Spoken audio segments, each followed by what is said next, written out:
En un proyecto de explotación de minas podemos hacer el EAP de esa manera. Por ejemplo, en la parte de explotación de minas vamos a llamar con nivel 1. Podemos ver que se realizan 3 actividades fundamentalmente que serían el nivel 2. El arranque del mineral, después hay una actividad de carga del mineral y finalmente tenemos el transporte del mineral. En el caso del arranque del mineral, aún lo podemos subdividir en 2 actividades, que son la actividad de perforación y la actividad de voladura. Continuando en esa secuencia del arranque del mineral, la perforación puede aún ser subdividido en cuanto a actividades del posicionamiento de la máquina, en cuanto a la perforación propiamente dicha, que es perforación neta. En cuanto a voladura, también se puede subdividir la carga de explosivo, que es una actividad aparte, y a seguir o seguidamente la iniciación y disparo de la carga explosiva. En la parte de carga del mineral, el EAP consistiría en el llenado del balde, que es una actividad que realiza la máquina operado por un hombre, recurso humano, y la otra parte es la carga al camión, que se llena el balde, el equipo, después realiza la operación de carguío al camión. En el transporte mineral podemos dividir, por ejemplo, en este caso, de ida, que va con carga, y de regreso, que viene vacío, que sería el nivel 3. Y el nivel 4, bueno, como ejemplo, se considera para el arranque del mineral. Esto como un ejemplo del EAP del proyecto de explotación de minas. Tipos de EAP. EAP orientado al proceso, quiere decir orientado a la actividad.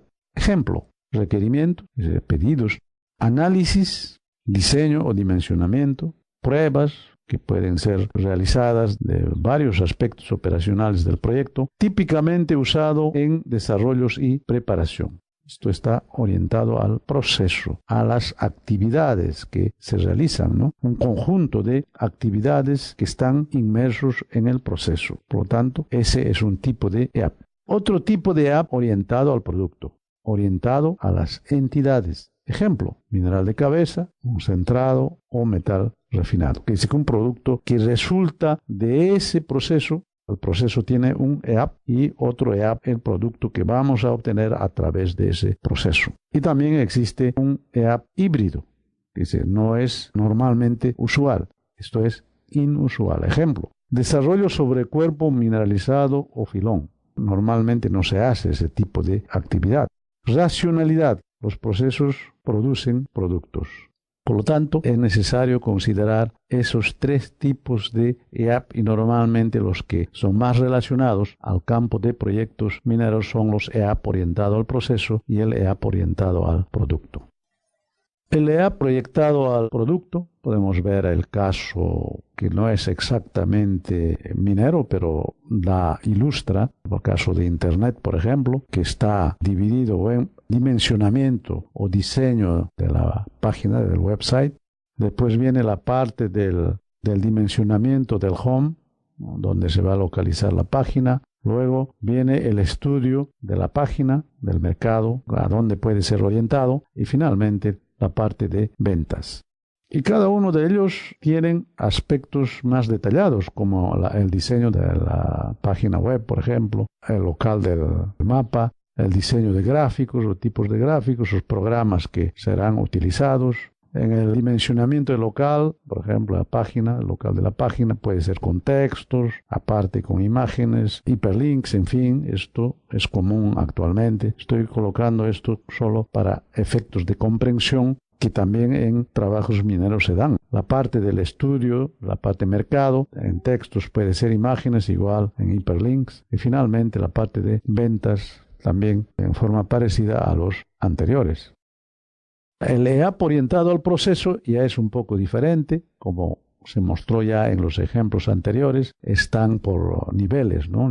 Por ejemplo, en este caso del ejemplo, nivel 0, nivel 1, nivel 2, nivel 3. Quiere decir que parte de una cuestión general, una cosa integral, y va subdividiendo gradualmente por áreas, departamentos o actividades. Y como podemos ver, por ejemplo, esta actividad del concepto es subdividido en varias partes: evaluación de los sistemas, definición de los requisitos, requerimientos, de las definiciones específicas, de riesgos, etc. Y finalmente, la definición de requisitos también tiene una subdivisión en el nivel 3, quiere decir gradualmente, como ya decía, partiendo de lo general, particularizar hasta lo más que se pueda, que es recomendable.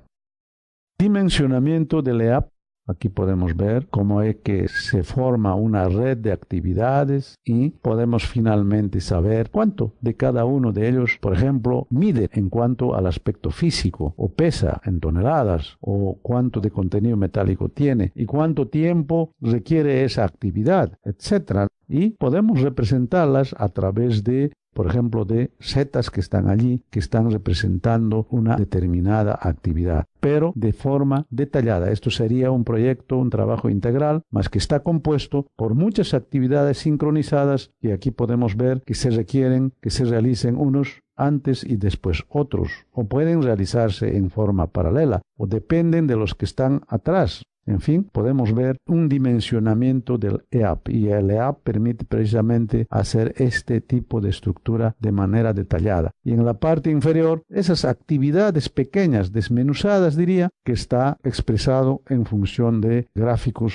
Gantt, diagrama de barras, que está ya orientado al tiempo. Cada una de las actividades y permite ver también la secuencia como se ve aquí, ¿no? Unas actividades se hacen antes, otras paralelas y después de las otras en forma secuencial. Finalmente concluye el proyecto.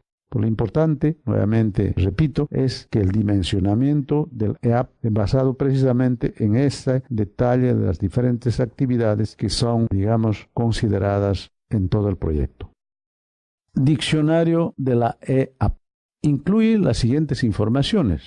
Se tiene que elaborar, por lo tanto, un diccionario de la EAP. Tiene que estar incluido en este diccionario el código identificador de la cuenta. ¿Cómo se identifica, por ejemplo, una actividad determinada del proyecto? Es común, por ejemplo, en la parte de moladura de rocas, identificar áreas o zonas.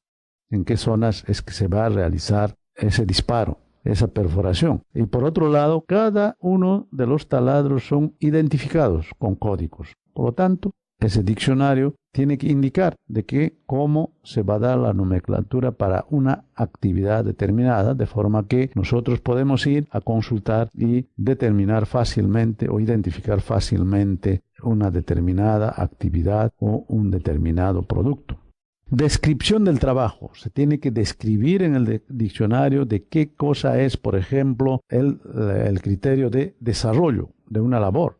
¿En qué consiste? Tendrá que describir, tiene que realizar perforación, disparo, carga, transporte, ventilación, en fin, si se trata de aberturas subterráneas. Incluye también el diccionario de la EAP, organización responsable por la ejecución. ¿Quién va a ejecutar? ¿Quiénes? ¿Qué personas lo van a hacer y bajo la responsabilidad de quién? Será el jefe de mina, naturalmente, que podrá ser responsabilizado gradualmente a otras instancias, a otras jerarquías. El diccionario de la EAP también tiene que incluir la lista de las actividades del cronograma. Es importante eso. En un proyecto se realizarán muchísimas y muchísimas actividades y entonces es necesario hacer un listado de esas actividades. Los recursos necesarios para realizar actividades. Recursos, ya hablamos cuando se trata de un proyecto minero, se comienza a pensar que para realizar esa actividad o un proyecto determinado necesitamos personas, trabajadores, con especialidades diferentes. Necesitamos un perforista, necesitamos un personal especializado en el manejo de explosivos, necesitan personal especializado en manejo de equipos de carga, de transporte, en fin. Por lo tanto, será necesario considerar los recursos necesarios. Y también la estimativa de costos. ¿Cuánto costará realizar esas actividades detalladas? ¿Cuánto? Es preferible expresar, por ejemplo, cuando se trata de labores con una característica determinada, si son longitudinales, expresar en dólares por metro. O si son productos que vamos a tener como mineral de cabeza, por ejemplo, podemos expresar dólares por cada tonelada de mineral extraído. Y por otro lado también el diccionario tiene que incluir requisitos de calidad del producto. ¿Cuál debe ser el mineral de cabeza? ¿Cuánto de ley debe contener? porque no puede ser cualquier ley. Deberá ser según las necesidades o indicaciones de la planta concentradora. Por lo tanto, no puedo producir o no puede producir la mina un mineral de cabeza con cualquier ley. Debe ser aproximado a lo que requiere la planta concentradora. Por lo tanto, son requisitos de calidad. Mineral de cabeza con estas características. Criterios de aceptación. Esto es relacionado al mercado, ¿no? Cómo deberá ser aceptado el producto, en qué condiciones, en cuanto a calidad, en cuanto a cantidad, en cuanto al lugar donde será entregado el producto. Por tanto, el criterio de aceptación, en este caso, de parte del cliente. También en el diccionario de la EAP será necesario considerar las referencias técnicas, porque, por ejemplo, si yo necesito comprar unos barrenos, será necesario indicar más barrenos de qué tipo, de qué tamaño, con qué diámetro. Inclusive sería bueno que se recomiende la parte de la marca, por lo tanto, referencias técnicas. De igual manera, de una máquina, por ejemplo, un camión, ¿cuál es la capacidad del camión? ¿De cuántas toneladas? ¿Cuál es, por ejemplo, la cantidad de la flota de camiones que voy a necesitar? Esos son aspectos técnicos.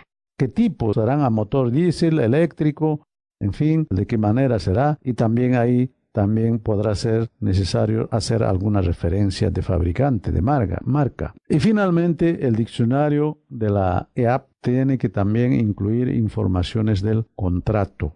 Quiere decir que los contratos, por ejemplo, de los proveedores, puede existir la necesidad de tomar servicios de una empresa contratista para ciertas actividades, entonces tiene que existir informaciones del contrato que se realizará, el tipo de plazo, la cantidad, detalles de la parte económica, en fin, prácticamente esto sería como una cuestión de un cuaderno de encargos, o sea, resume todo el proyecto de forma que puede ser útil fácilmente para la gestión del proyecto operacional.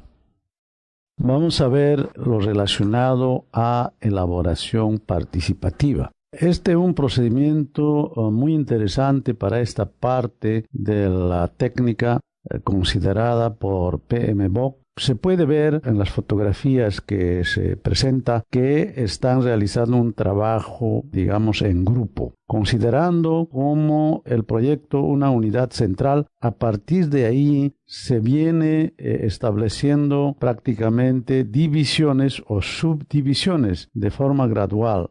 En el lado izquierdo superior, por ejemplo, se notan 5 divisiones iniciales y a partir del cual el grupo de trabajo viene subdividiendo gradualmente. Por lo tanto, es una técnica interesante para poder preparar este procedimiento de detallar el proyecto gradualmente. En la parte derecha superior ya tenemos el trabajo concluido. Inicialmente un proyecto central dividido enseguida en varias actividades y cada una de ellas aún detalladas o subdivididas, dependiendo de la naturaleza y la situación de cada actividad. En la parte inferior izquierda están también en proceso de ejecutar. Se puede notar que en la parte superior de la estructura existe el elemento central y a partir de ese elemento central se van subdividiendo gradualmente. Como se ha mencionado, este procedimiento permite detallar con un pormenor interesante de forma que pueda ser fácilmente manejable. En la parte del lado derecho inferior, igualmente, el grupo está trabajando con ese criterio participativo, con opiniones de todos ellos, de forma que se gana la opinión multidisciplinaria para poder subdividir el trabajo central. Enfoques para desarrollar EAP o el EAP. Orientaciones. Algunas organizaciones, como por ejemplo el DoD, proporcionan orientaciones que corresponden a un procedimiento para la preparación del EAP. Puede ser en forma de analogía, revisando el EAP de proyectos similares, parecidos en caso, por ejemplo, de un proyecto de minería de, por ejemplo, plata. Se podrá tomar de otro proyecto similar, de otro proyecto parecido de plata, de forma que por analogía se puede desarrollar lo denominado EAP y se construye lógicamente el proyecto correspondiente. Otro enfoque para desarrollar el EAP de arriba hacia abajo, iniciando con los entregables más grandes del proyecto y dividiendo gradualmente hacia abajo, de forma que las actividades finales tengan un detalle más apropiado. De abajo hacia arriba, lo contrario, se inicia en tareas detalladas, pequeñas tareas, y luego se va agrupando y se va avanzando en sentido ascendente. Quiere decir que en este caso el procedimiento o la metodología es inverso, de lo detallado a lo general, a lo central. Y otro enfoque importante, interesante para desarrollar EAP son los mapas mentales. Estos mapas mentales describen las tareas en un formato no lineal y entonces crea la estructura de EAP de forma sistemática, de forma orgánica. Aquí se presenta esta técnica, este procedimiento de mapas mentales, cómo se puede estructurar. En la parte central está, digamos, la mente que va a estructurar, la mente humana, naturalmente, que va a proceder en elaborar estos mapas. Puede estar constituido como informaciones de palabras, por ejemplo, puede estar conformado por imágenes, pueden ser las entradas, números, pueden ser sistemas lógicos, pueden ser, por ejemplo, tipos de prototipos, pueden ser diferentes colores o puede ser una disposición espacial. Todos ellos entran como información, como input en el sistema del procesamiento mental. Luego, en la mente se intenta elaborar diagramas. Y estos diagramas pueden ser representados a través de los inputs que fue utilizado. Por ejemplo, palabras, como se dijo anteriormente, pueden aparecer ideas, pueden aparecer allí tareas y otros aspectos, de tal forma que representen mentalmente lo que se observó. ¿Qué aspectos se puede complementar para la elaboración de estas representaciones? Puede ser muy útil el utilizar una idea central, bastante útil. Luego también puede ser una estructuración de estas ideas en forma de, digamos, de sectores, sectorizarlas y estas relacionar con la idea central. Quiere decir, de fragmentos, de especificaciones menores, formar una idea central. Normalmente se usa en estos diagramas mentales, en sus mapas mentales, palabras, imágenes, números, procedimientos lógicos, colores, disposición espacial, etc. Todos estos aspectos, todos estos elementos van a interactuar considerando lo observado, quiere decir, antes de formar mapas mentales y luego de formar estos mapas, de tal modo que compatibilizando se pueda afinar y estructurar de la mejor manera posible. Otro procedimiento de elaborar mapas mentales son utilizando este sistema de, digamos, de estructura ramificada, donde en la parte central aparecen las tareas principales. Por ejemplo, en este caso, la tarea principal 1, que está dividido en subtareas. Subtarea 1, subtarea 2. Estoy hablando de la parte superior derecha. Y aún más, en lo que se refiere a subtarea 1, podemos ver que aparecen los deliberables 1 y 2, que son, digamos, los procesos más pequeños que resultan de la subdivisión de la subtarea 1. De la misma manera, tenemos en las otras ramificaciones las tareas principales 2, tarea principal 3, tarea principal 4, los cuales se pueden dividir en subtareas y finalmente en deliberables 1, 2, etc. Por lo tanto, esta forma de ramificación, considerando como incidencias principales las tareas 1, 2, 3, 4 y tarea n, que conjugan finalmente en lo que es el proyecto. Quiere decir que partes de todo ese proceso que consideran las partes mínimas detalladas y gradualmente va acumulando y finalmente tenemos el proyecto central. Este es un procedimiento de mapa mental interesante, importante, que permite elaborar esa estructura de actividades de un proyecto. Principios para crear el EAP. Una unidad del trabajo debe aparecer en solo lugar en la EAP. Quiere decir que esa unidad de trabajo no puede estar repetido en otros lugares. Debe aparecer en solo lugar. El contenido de trabajo de un ítem debe ser la suma de ítems inferiores. Es como se mostró en la construcción del diagrama de mapas mentales, que un conjunto de ítems constituye la suma de otros inferiores. Quiere decir que de varias ramificaciones detalladas, o sea, menores, se conforma uno central que sería el proyecto. Un ítem de la EAP es la responsabilidad de una sola persona. No puede ser la responsabilidad de varias personas. La EAP debe ser consistente con la manera en que el trabajo está avanzando en la actualidad.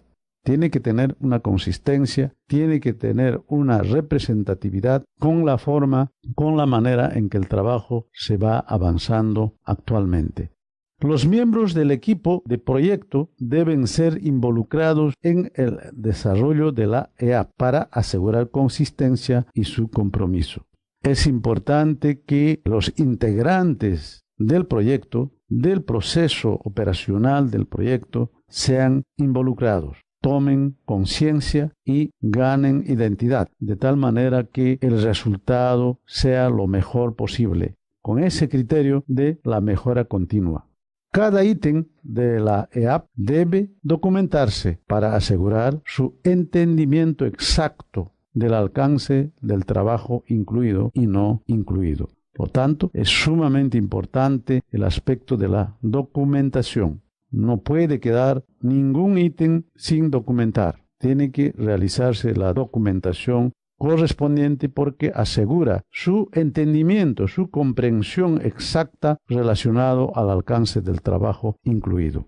La EAP debe ser una herramienta flexible para acomodarse a los cambios inevitables. Como se sabe, el proyecto es un procedimiento que se realiza a través de trabajos laboratoriales, trabajos de investigaciones, trabajos de semejanza, con una serie de informaciones que no son exactamente reales para ese tipo de proyecto. Por lo tanto, va a existir cambios durante la ejecución. Por lo tanto, la EAP tiene que adecuarse a esos cambios esperados que necesariamente acontecerán durante el proceso de la ejecución del proyecto. ¿Qué es verificación del alcance? Es un proceso de formalización de la aceptación de las entregas, quiere decir, de los productos que serán entregados a los clientes. Incluye la revisión de los productos entregables con el cliente para asegurarse de que a cada uno se complete satisfactoriamente. En esta parte lo que se ve es que el alcance del proyecto tiene que ser verificado, tiene que ser formalizado, tiene que ser validado para asegurarse de que el producto que se va a entregar va a ser satisfactorio para el cliente. Esa parte es importante porque garantiza la calidad del producto y también la conformidad del cliente. La verificación del alcance incluye informaciones de entrada de input, utiliza herramientas y finalmente genera salidas, genera productos. En la parte de entradas, las informaciones que son necesarias utilizarlas están relacionadas con el plan de la gestión del proyecto, con la documentación de requisitos o requerimientos, las documentaciones previamente ya preparadas, matriz de responsabilidad de requerimientos, productos validados que finalmente servirán como herramientas, como medios para la verificación del alcance. Y para realizar la verificación del alcance, normalmente se utiliza como herramienta principal la inspección. ¿Y qué es lo que se espera obtener con la verificación del alcance? Se espera obtener los siguientes aspectos. Productos entregables aceptados. ¿Cuáles son los productos que realmente cumplieron los requisitos exigidos por el cliente? Por lo tanto, como consecuencia fueron aceptados. Los cambios solicitados, como es normal, aparecen la diferencia entre lo pensado, lo proyectado y lo ejecutado. Y como consecuencia se van a realizar cambios. Y para realizar cambios se han pedido, se han hecho solicitudes. Y bueno, existe como resultado los cambios solicitados. Y finalmente, documentos del proyecto actualizados, la documentación actualizada hasta esta etapa. El diagrama de flujo de datos en el proceso verificación del alcance se puede ver que corresponde a dos actividades. 4.2, el desarrollo del plan de gestión del proyecto, que considera las bases fundamentales del producto que será determinado, quiere decir el alcance. 8.3, el rendimiento o el performance del control de calidad. Quiere decir que los deliverables validados, los productos validados. Con estas dos informaciones y las informaciones provenientes de la colección de requisitos, podemos entonces procesar y realizar la verificación del alcance. Como resultado, podemos ver ahí en el diagrama de flujo, tendremos los cambios de requerimientos que serán útiles, serán como información de entrada para 4.5, que se refiere a la performance de la integración de los cambios de control y la aceptación de deliverables, también como resultado, que podrá ser útil posteriormente para la parte de 4.6, que es relacionado al cierre del proyecto o de la fase del proyecto. Y otro aspecto como salida, tendremos los documentos del proyecto actualizados. Y esos documentos se va archivando gradualmente, actualizados hasta esta etapa de la verificación del alcance. Verificación y control de calidad. La verificación del alcance, quiere decir del producto, difiere del control de calidad en los siguientes aspectos. La verificación del alcance, o sea, del producto, se relaciona con la aceptación de los productos entregables. Es un aspecto diferente al control de calidad, porque esta verificación es con la finalidad de ver la parte de la aceptación del producto de parte del cliente. Si va a aceptar en qué condiciones, condiciones de cantidad, condiciones de calidad, etc. Y el control de calidad se relaciona con cumplir los requisitos de calidad especificados para los productos entregables, que es una cosa diferente. Hablar de aceptación y con cumplir los requisitos de calidad exigidos y especificados por el cliente. El control de calidad es previo a la verificación del alcance, pero en algunos casos pueden desarrollarse en paralelo.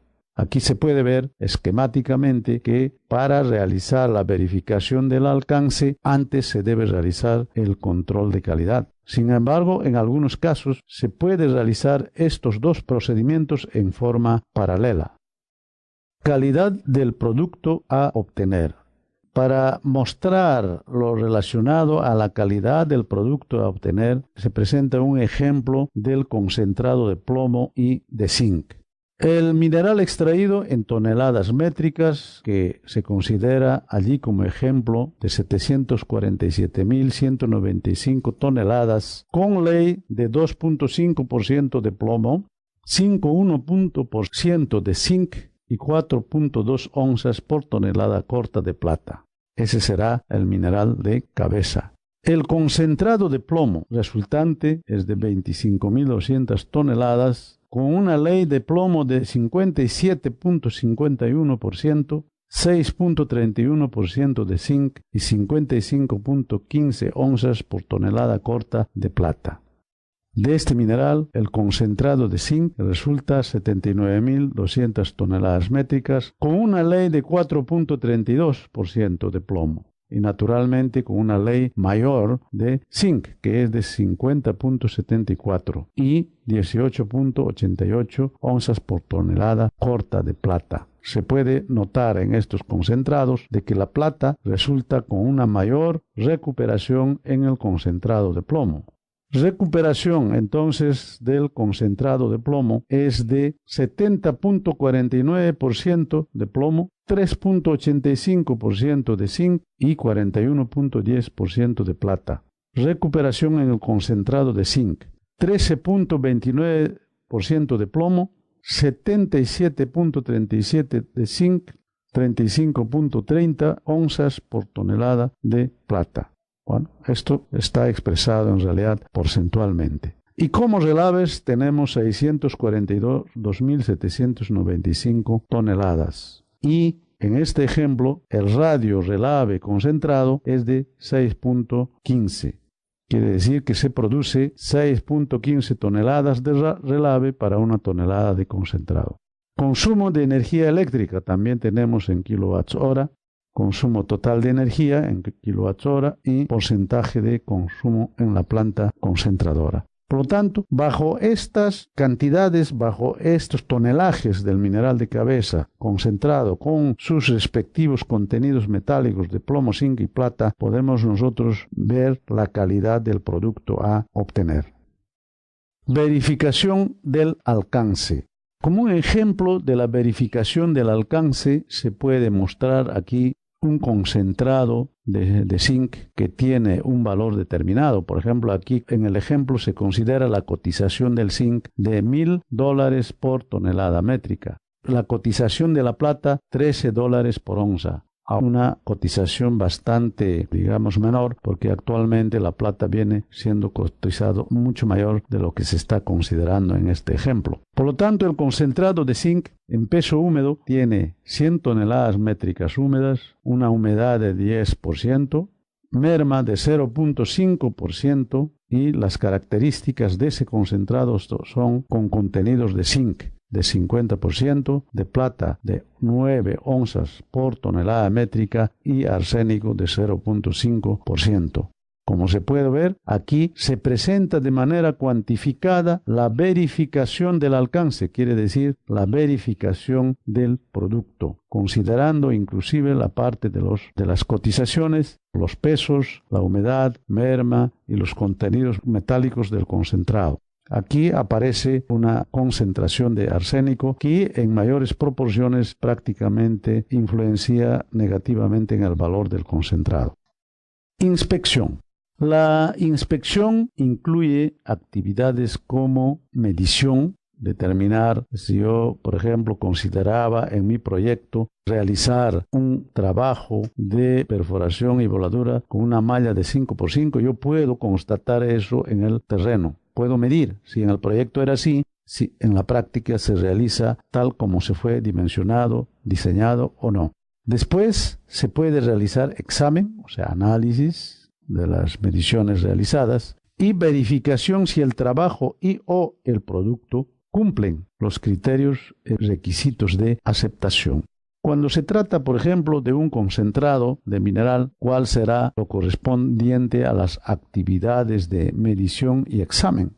Para poder verificar si está cumpliendo los criterios y requisitos de aceptación, será realizar muestreo sistemático del concentrado. Y una vez realizado el muestreo sistemático, será realizado un análisis laboratorial. Cuando se realiza análisis laboratorial, pues podemos obtener, como para el caso del ejemplo anterior indicado, por ejemplo, cuánto de zinc tiene, cuánto de plata tiene, cuánto de arsénico tiene. Y si esos concentrados superan, ¿no?, en cuanto, por ejemplo, a zinc y plata, a lo contemplado, a los requisitos aceptados, pues estaríamos en condiciones de entregar sin problemas. En el caso del arsénico, puede resultar perjudicial si superan o si notamos presencia de mayores porcentajes. Por lo tanto, a través de muestreo, análisis de muestras, podemos determinar entonces la calidad que nos puede indicar los requisitos de aceptación del producto. El objetivo de la inspección es determinar si el trabajo y o productos entregables cumplen con los requisitos y criterios de aceptación del producto. Lógicamente, el objetivo es eso, comparar qué es lo que hemos pretendido entregar, con qué calidad, con qué cantidad, un producto determinado al cliente y finalmente comparar si estamos cumpliendo o no esos requisitos y esos criterios de aceptación. Se pueden denominar revisiones del producto, también auditorías o revisiones generales. En todo caso, todos estos procedimientos tienen como un aspecto de común denominador que es la inspección. En este gráfico, de manera similar a las actividades anteriores, se ve el proceso de la verificación del trabajo y o producto, que es enumerado por la norma con el número 5.4. Las informaciones de entradas básicamente son tres. 5.1, la colecta de los requisitos o requerimientos, compuesto por dos tipos de informaciones. Documentación de los requerimientos y la matriz de requerimientos. Por otro lado, tenemos la necesidad de utilizar las bases fundamentales del trabajo y o producto. Y como otra información importante será la validación o la aceptación de los deliberables o de los productos. ¿Qué es lo que da como resultado la verificación del trabajo o producto? Como resultado dan tres aspectos importantes. ¿Cuáles? Los cambios de requerimientos que serán utilizados en los cambios que acontecen en el control integrado de los rendimientos. Luego, de salida, tenemos la aceptación de los deliberables que serán utilizados en la fase del cierre del proyecto, cierre de mina o cierre de la fase. Y finalmente, los documentos actualizados del proyecto que también se va archivando gradualmente. Control del alcance, quiere decir que el control del proceso o del producto. El control del alcance es el proceso de monitorización, monitoreo, del progreso del trabajo y o producto del proyecto y la gestión de los cambios realizados. El control del alcance incluye las medidas preventivas y correctivas que son procesadas a través del procedimiento de control integrado de cambios. Se sabe muy bien que en cualquier proceso, en cualquier proyecto, como en caso de proyectos mineros de inversión, es necesario preferiblemente tomar las medidas de prevención, las medidas preventivas y no directamente las correctivas, porque las preventivas causan, efectos económicos menores de los correctivos, que ocasionan inversión de economía en una mayor proporción, lo que no es recomendable aplicar. Los cambios no controlados se denominan frecuentemente como scope, eso es del término inglés, que no son controlados, que escapan del control. Los cambios son inevitables, exigiendo algún tipo de control de estos cambios. Como decía, los cambios en trabajos mineros son frecuentes, son inevitables, porque nunca lo que nosotros hemos pensado podrá acontecer exactamente igual como pensamos, porque estamos trabajando, por ejemplo, en un medio de la naturaleza bastante cambiante, bastante irregular, de forma que no será posible obtener exactamente lo que se proyectó. Se podrá obtener un resultado aproximadamente parecido a lo que se pensó, pero que va a requerir realizar cambios. Va a requerir tomar medidas adecuadas de forma a que vamos refinando las informaciones y posteriormente vamos aproximándonos a lo que ocurre en realidad en el campo práctico. Para el control del alcance, las informaciones de entrada que necesitamos son plan de gestión del proyecto, necesitamos información sobre rendimiento del trabajo, o de los trabajos que se realizan, documentación de requisitos o requerimientos, matriz de rastreabilidad de requerimientos, activos del proceso de la organización. Y para realizar el control del alcance como herramienta fundamental que recomienda la norma es el análisis de la variación. ¿Qué resultados da este control del alcance? Da 5 aspectos, los siguientes aspectos. Rendimientos de trabajos medios. El proceso de activos de la organización actualizados. Cambios solicitados realizados. Son en realidad documentos que tienen que reflejar finalmente qué tipo de aspectos se han tomado finalmente en lo referente al control de alcance, como en este caso, por ejemplo, de los cambios solicitados y realizados. Plan de gestión del proyecto actualizado. Los documentos del proyecto actualizado. Quiere decir que los resultados que se obtienen están expresados en estos 5 documentos. Ahora se presenta el diagrama del flujo de datos en el proceso de control de alcance. Como en todos los diagramas del flujo de datos, vamos a ver datos de entrada, procesamiento y datos de salida. Aquí podemos ver, por ejemplo, como un aspecto importante, como el dato de entrada para el control del alcance, la colección de requerimientos o requisitos, que está expresado en un documento de requerimientos. La elaboración de un sistema matricial de estos datos colectados, de los requerimientos colectados. Por otro lado, nosotros tenemos como datos de entrada el plan de desarrollo de la gestión de proyecto. Quiere decir que entra como input el plan de gestión del proyecto.